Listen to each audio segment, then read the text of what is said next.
Today I'm talking with Brandon Oldham, who's a program associate on the Vibrant and Inclusive team for the George Kaiser Family Foundation. Prior to joining the foundation, Brandon held positions at the University of Oklahoma, including Assistant Director of Student Life, and more recently with the City of Tulsa as the Mayoral Aide to Mayor G.T. Bynum. During his career, he's worked in recruiting, human resources, and development. Brandon grew up in North Tulsa and graduated from Central High School. He's the first member of his family to go on to college. He attended the University of Oklahoma, where he earned a bachelor's degree in public relations and a master's in education. Brandon's a good example of someone who worked hard in high school and built a record of achievement that gave him the opportunity to go on and graduate from a good college, which then opened the door to a rewarding career. Brandon, you're a first-generation college graduate. What people or experiences growing up motivated you to want to go on to college? I would start off by saying my family. Being a first generation means, of course, being the first to go and do it in your, the family nucleus. And my brother told me very early on that, school was going to be the thing that was going to take me to places I'd never been.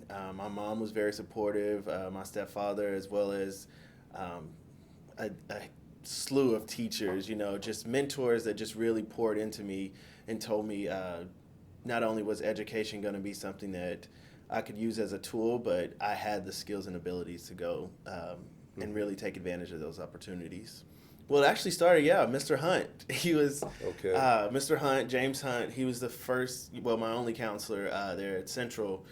And I'll never forget freshman year coming into Central High School, we were enrolling, and he told me everything you do from this moment forward counts towards college. And I took that statement very seriously. And so whenever I was enrolling in classes, I didn't look for a way out. I looked for the courses that were going to help me in college, because that's the thing that I wanted to do, is go to college. So while you were in high school, what things did you do to reach your goal to go on to college? I mean, did you set certain standards for your grades or curriculum? What did you do to reach your plan? I'd say the first thing for me was continuing to excel at all costs. So no matter what it was that I was involved in as far as extracurriculars, I made sure that my grades were first. And so sometimes I was not the best at basketball practice or not the best in the student council activities that I was a part of, mainly because I wanted my academics to be first. Mm-hmm. And so it always was at the top of my priority list. There was me and one other student, Mr. Rafael Rivera, that were always number one and number two, kind of going back and forth. So when I found out about class rankings, I got even more competitive, which added to the fuel to be, excellent in my academics. And so I became infatuated with what it meant to be able to be on top of, the class. And so it was always about whether, again, going back to the classes, it was about taking the classes that were going to help me in college, something that was going to be challenging in high school, enough that I would learn these things that you need to know in order to at least be on par when you're at with the college rigor. And so I always chased those, always made sure that I gave them the time necessary to excel in them. I didn't end up being valedictorian. We had a student by the name of Pamela Manis who came in, I believe it was our junior year, and she was very, very bright. Okay. The cost of education is one of the reasons a lot of the kids that we've talked to have said they don't really consider college an option for them. Mm-hmm. So could you talk a little bit about how you were able to get scholarships and pay for your college?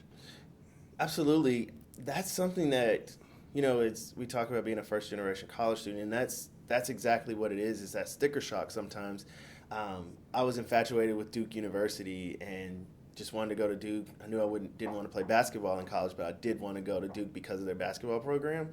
And so I took some steps and got admitted into their early admittance program. But when I got the sticker about how much it cost to go to Duke, I knew I could not do that to my family. And so realizing that the work that I had put in was for college, I started to see that the level of work that I was putting in was definitely being recognized at many schools across the country for academic-based scholarships. And so once I started to hear about those, I started to really look into that. University of Oklahoma was one that I found that, there was some scholarships that I qualified for, as well as automatic admission. And so with that, took that as well as the Pell Grant assistance that comes from the government, and then still ended up needing to help out with a little bit of loans. But I'd say for some who are a little more focused and driven than I was at the time, I think there's many opportunities today that you can go to college for very little out-of-pocket expenses. So when you tell people, how did you go about researching and learning about these scholarships and the grants? Yeah, so the first thing was the college recruiters. I had a conversation with Mr. Shoemate. Jabbar Shoemate was the recruiter that I was speaking with at the time, and he shared with me the websites to look at. So some of them were on the University of Oklahoma website. So I'd say the school's websites are a good place to start. When it comes to those federal programs, there's a lot of things on the internet, but there's also it's nothing more than the relationships. It's so beneficial to have those conversations with the recruiters or even with the financial aid office at the university that you're interested in, because they'll be able to direct you to some of those that are more prevalent to your situation. Okay, so the schools themselves actually were your best source of... Yeah. There were some scholarships that came from Central High School as well. So I'd say the high school sometimes, those counselors definitely have some information for students who are interested in and really driven to take advantage of those.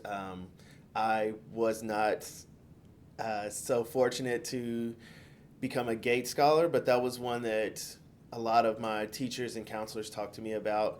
I found the application intimidating, so I didn't want to put the work in. But later on, in college, when I spoke with some of the other GATE scholars, and the Gates representatives that were on campus, they shared with me that I was exactly what the Gates Foundation was looking for, but I didn't put the work in to do that. So I would encourage people to get out and to do the work, because it's worth it. Okay.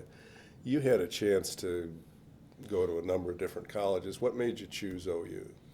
So part of it was that it was far enough away from home that I felt like I was on my own, kind of taking the journey, but it was close enough that if a situation happened with my family, that I could be here in Tulsa, in a appropriate fashion. The other piece about it was when I got to campus for the first time, I was actually turned a little intimidated by it because of the size and the scope of it. But once we started to walk around and really talk to people, really get the chance to experience what things would look like, see the residence halls that I'll be living in, have conversations with students who have been there for a year or two, it felt like the place where I was supposed to be. That's great. That's great. You got your first undergraduate degree in public relations, and then you went on and got a master's in education. What made you choose those subjects? Yeah, I chose public relations mainly because it was one of those things that you can have an impact in helping to tell a story, shaping a perspective. But at the same time, it's one of those pieces where you're writing your own story at the same time. And so it wasn't, I originally started off with engineering, mainly chose engineering because everyone told me that's where you'd make a lot of money. Found out that while I was good at the engineering practices, I was not in love with the idea of becoming an engineer. And so from there, I transferred into construction science. The idea of community development is always something that interests me, even if I didn't have the terminology at the time to identify that. But building community and things like that. So I went over to construction science, found out that, yes, I am very much a fan of building out communities and what that looks like from a communal connection perspective. But as far as building out the actual moving of the dirt and the concrete, that wasn't something that I saw myself doing. And then from there, I had a conversation with an academic advisor, and she just asked me, like, what is it that you're wanting to do? What is it that you're really looking for? How do you want to make an impact? And I told her it was all about, I really was very much interested in how people are sharing their stories, how people are being connected, and really what it looks like to be authentic in a space and overcome obstacles. And she said, I think you might want to go look at the Gaylord College of Journalism. They have a good public relations program. Mm-hmm. And so from there, I ended up doing public relations. And toward the end of my college career, I had a couple of mentors who were asking me what it is I wanted to do when I graduated. And that opened my eyes to the life after college. You know, all through college, you really think it's not going to end so soon, and then all of a sudden it's done. And so once I started looking at the idea of how to continue to assist people who are going through really the higher education process and really finding themselves on their own journey, you know, of self-discovery. And I found that I enjoyed that, and I was actually pretty good at it. And so we talked more about what that career path looked like, because I hadn't been introduced to it before. And one of the best things you could do in that career path is get a master's in adult and higher education. Mm-hmm. So that's one of the things I pursued. That's great. So tell us just a little bit about your jobs at Student Life and working with Mayor Bynum. I think especially working with the mayor would be particularly interesting. Yeah. It was a lot of fun, a lot of learning. So starting with Student Life, even as a graduate assistant, one of the first things I was tasked with is I was a graduate assistant for community development. And so what I did was interacted and really assisted in the advising and programming for people of color, students of color specifically at the University of Oklahoma. And throughout the process, I was just finding ways to connect the student groups that had similar interests, and so in a meaningful and authentic way. And so it wasn't just, you know, we're having a ice cream social and we're just going to tell everyone to go to the same place. It was having those conversations around things that were impacting many of the student groups that we were serving. And so fast forward, working with the mayor's office, that was one of the things that we were doing, is looking at how we can have Tulsans interacting in a very meaningful and practical way. And so through things like the Resilience Strategy, through the New Tulsans Initiative, as well as our day-to-day just outings, you know, with the mayor, having conversations with many groups around town, talking about what Tulsa is doing currently, but then also what our city is going to look like in the future and how we're working toward that now. I was in a good position to be I took care of all of the constituent services, and so whenever someone contacted the mayor's office, I would research what the issue was, find out what the appropriate strategy for solving the issue is, and then we'd make sure that we take that action and get the constituent connected to the necessary resources. Mm-hmm. Well, now you're with the George Kaiser Family Foundation. Mm-hmm. Tell us what you're involved with the community through the foundation. So I'm in the Vibrant Inclusive Tulsa team here at the George Kaiser Family Foundation. The primary mission of the foundation is equal opportunity for young children. And so we understand that happens in a variety of ways. And so with Vibrant Inclusive Tulsa team, our way that we approach that issue is that we want to make sure that Tulsa has a vibrant community, also has inclusive spaces. And so it shows up in things like the Arts District. It shows up in the work within Greenwood. It also shows up in the support for education and things like that. And so some of the, really a lot of the redevelopment of different spaces and things like that. And then also with the Vibrant Inclusive Tulsa team, one of the main things that's coming up is the opening of the Gathering Place. And so mm-hmm. that's one that we're really looking forward to giving that park over to Tulsa and letting people experience it. Mm-hmm. Yeah, the foundation has just been a huge asset for Tulsa. I mean, mm-hmm. the things you do are just incredible. So looking back now as for your education and things, what would, in your careers, what would you want to pass on to students? What are some of the life lessons that you learned that you'd want kids starting out in high school to know that you wished you would have known when you were starting? Yeah, I'll say one of the main things I wish I would have known back then is that the juice is really worth the squeeze, and so it's not going to be easy. Don't lean away from the classes or run from things that are hard or may seem like you don't understand them. I would actually encourage students to lean into those things, and they definitely pay off as you're going through college. I would also encourage students to have an idea of what it is that you're working toward, mm-hmm. even if it's just like for me, it was just that I wanted to go to college. and it was college was the way that I was going to get out of my parents' home. And so I talk to my mom about this all the time, but knowing that that was my goal, everything that I did was tied to that. Even when I was in college, sometimes when things got hard, I would fall back to, I don't want to move back into my parents' home. I wanted to kind of start my own thing and really establish myself as a person.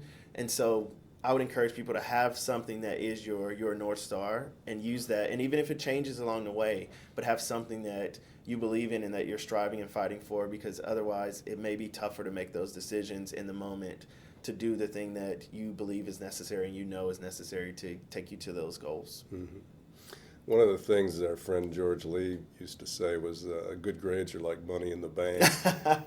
And he said that was one of the things that motivated him. Do you think that should be a good motivator? That is for a high good school? motivator for high school students. Yeah. And it's the tangibles, if you can equate that good grades equal a more prosperous future for somebody, especially, people like George and I who grew up in poverty, it definitely is a motivator. Mm-hmm. Real quick, my dad used to give me $5 for every A when I was in elementary school, and my mom at the time told him, I don't think you should keep that up. And he was like, oh, $5 for every A, that's going to be kind of the standard. And I think it lasted for 2 years because he realized that I was going to keep making straight A's. That's great. Look, it's really great to see you again and talk to you. And, yeah, good to see you as well. I hope we can work together and do some things with YPNG in the future. Absolutely.